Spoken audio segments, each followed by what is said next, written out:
Hey everyone, Ash here. I was going to save this for February, but since LPs of this are already popping up, like I said in the comment, to quote Doc at the end of the first movie, I figured, what the hell? And anyways, I want to show this off. We're going to load the game. And yeah, I like this load screen with the times, well, not the time circuits, but the time destination. December 5th, 2010. Whoops, not that one. This one. So, let's go.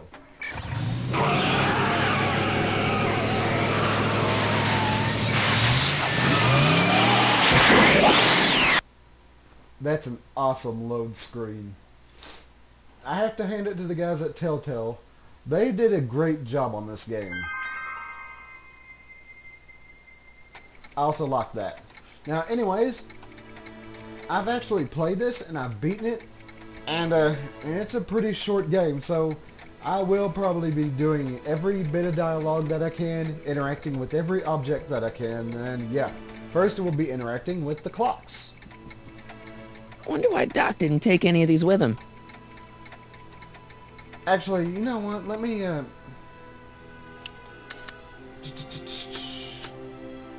yes, let me turn the subtitles on.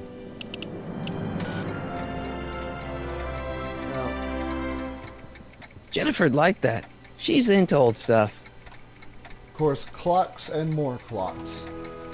Let's check out the fish. A fish tank? I never knew Doc raised fish. Doc's fish had weird taste in decor. I kind of like Doc. Yep, apparently, I don't know, I don't know. I miss Einstein. Einstein.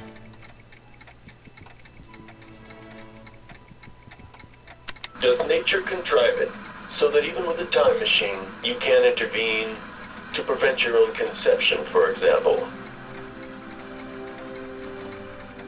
And of course, Marty looks over at George because, nearly preventing his own conception is, of course, what happened in the first movie.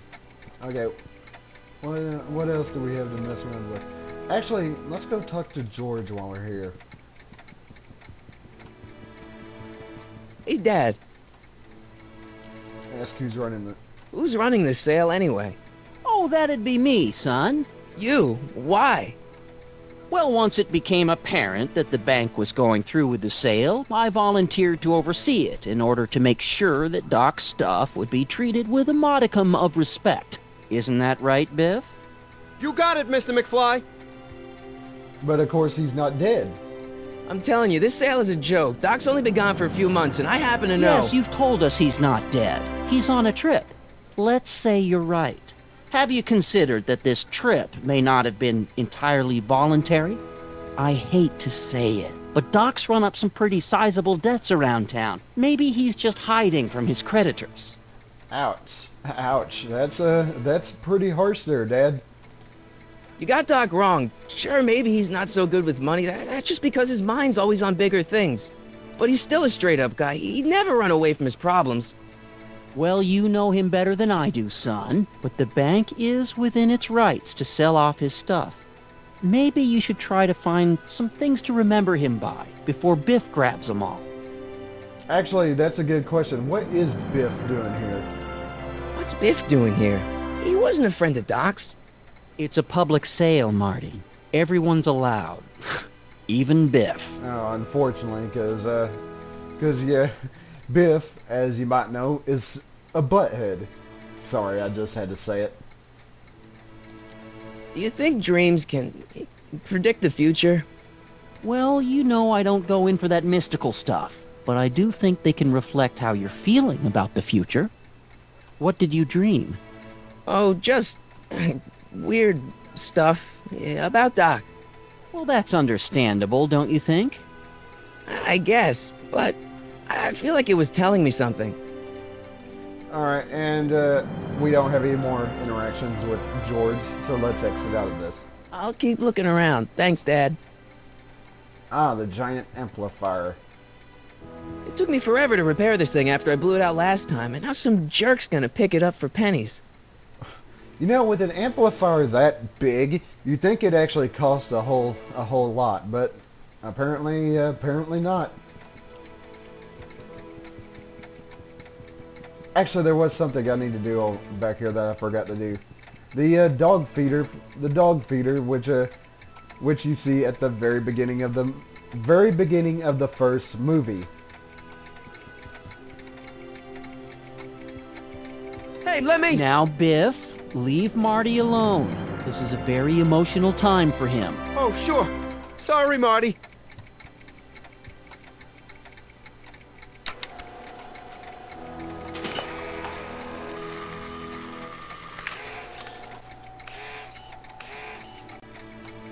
Yep, and of course, if you remember from the first movie, the dog food opener actually opened a can of dog food, which spilled into Einstein's bowl, which was full of dog food, since Einstein was with Doc while making the time machine.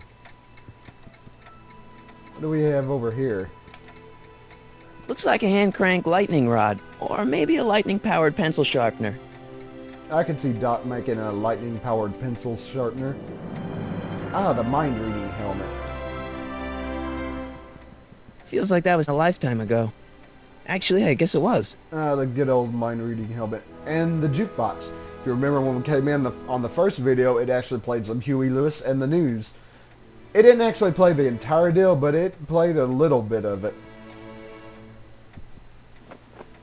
Hey, let me try, Marty. Now, Biff, let Marty have his turn. You got it, Mr. McFly. Oh, Biff.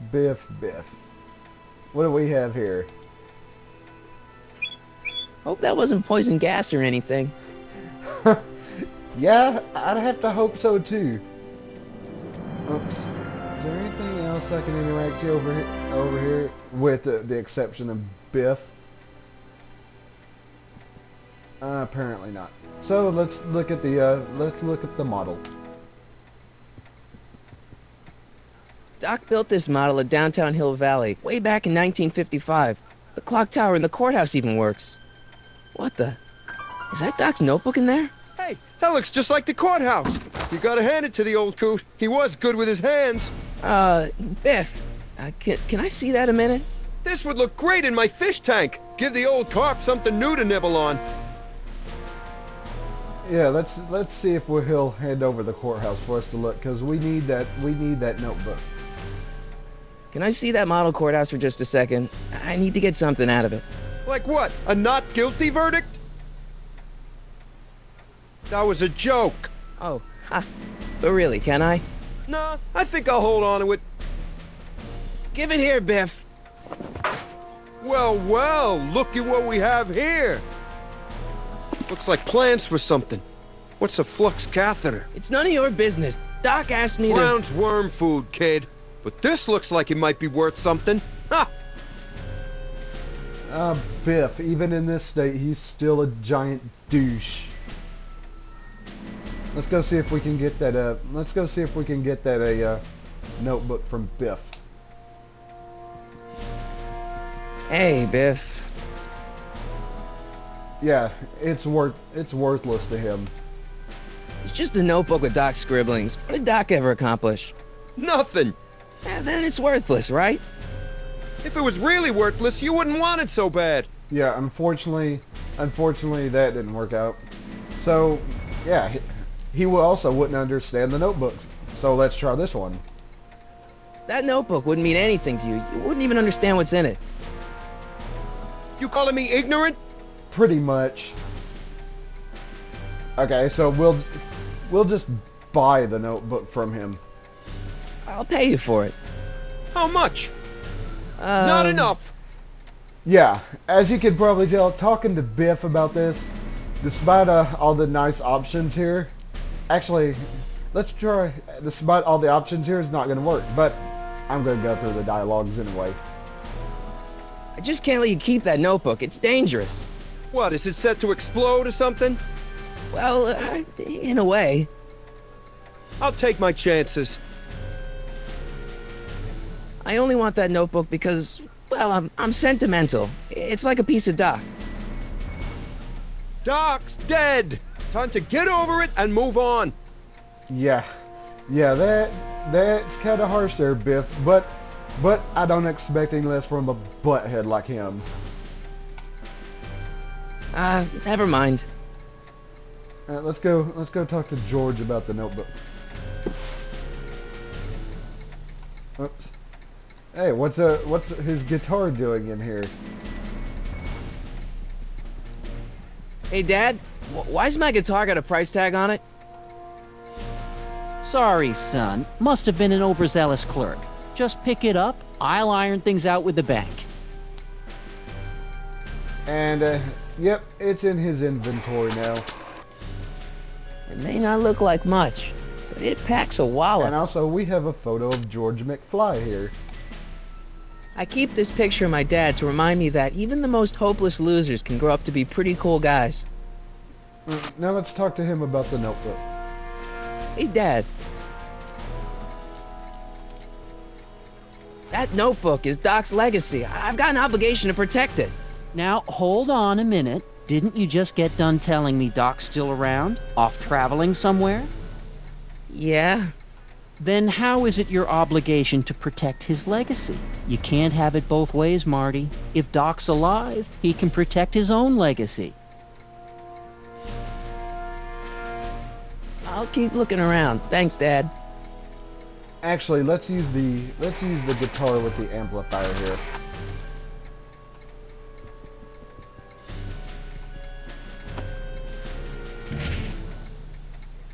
Here's an oldie, but a goodie. 1, 2, 3. Hey, look, it's Chuck Butthead. Let me show you how it's done. Now, Biff, I think that's Marty's guitar. Oh, gosh, you're right, Mr. McFly. Here you go, Marty. Let's hear a few licks.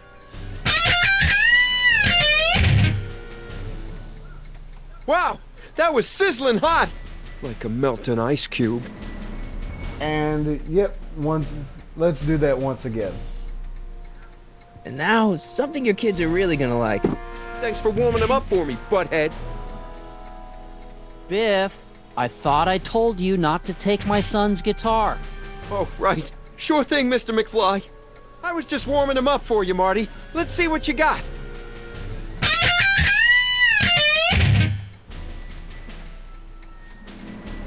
Wow, what, no insult this time, Biff? And anyways, if y'all remember from the movie, you can actually turn this amplifier up a bit. Let's do that, shall we? Let's make some noise.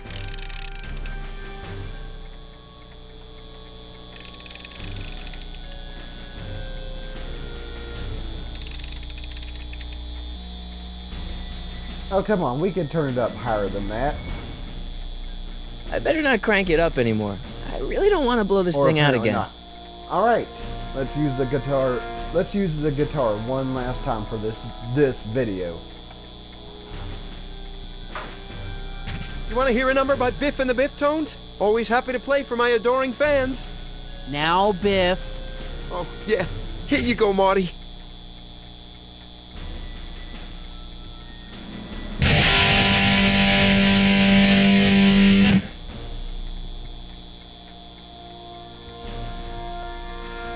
Man, you kids have ruined rock and roll. There we go. There's the insult from Biff. Now, anyways, when we come back, I'll show you how to deal with Biff. And it's quite awesome. Anyways, I'll see y'all later.